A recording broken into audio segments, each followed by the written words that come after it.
ఇప్పటివరకు ఇండియాలో మొదటి రోజే ఎక్కువ మంది చూసిన సినిమాలేంటో ఇప్పుడు చూద్దాం. అవేనండి day 1 top footfalls. Number 10 Shahrukh Khan గారి 'జవాన్' ఇది 44,30,000 మంది పైనైతే చూశారు. నంబర్ 9 ప్రభాస్ అన్న గారి 'బాహుబలి పార్ట్ 1' ఇది 50,60,000 మంది పైనైతే చూశారు. నంబర్ 8 ప్రభాస్ గారి 'సాహో' ఇది 51,50,000 మంది పైనైతే చూశారు.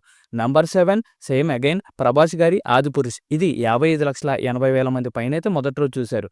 నంబర్ 6 అగైన్ ప్రభాస్ గారి 'కల్కి' ఇది 56,10,000 మంది పైనైతే మొదటి రోజు చూశారు.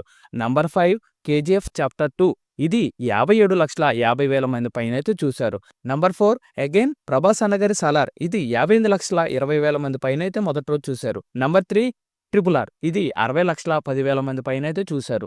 నంబర్ 2 రీసెంట్‌గా వచ్చిన ఎపిక్ బ్లాక్ బస్టర్ 'పుష్ప 2' ఇది 67,30,000 మంది పైనైతే మొదటి రోజు చూశారు. Number 1 epic block buster 'Baahubali 2' ఇది మొదటి రోజు ఎవ్వరూ అందుకోలేనంతగా 1,05,00,000 మంది పైనైతే మొదటి రోజు చూశారు. ఇక్కడ చూసుకుంటే టాప్ 10 సినిమాలో ఓన్లీ 6 సినిమాలు ప్రభాస్ అన్న గారి మాత్రమే ఉన్నాయి. అంటే అర్థం చేసుకోవచ్చు ప్రభాస్ అన్న గారి స్టార్ పవర్ ఇండియా మీద ఎంత ఇంపాక్ట్ ఉందో. దీనిని ఇప్పుడల్లా బ్రేక్ చేయడం చాలా కష్టం అయ్యేలాగుంది. ఫ్యూచర్‌లో ఏ సినిమా దీన్ని బ్రేక్ చేస్తుందో లేదో కింద కామెంట్ బాక్స్‌లో కామెంట్ చేయండి.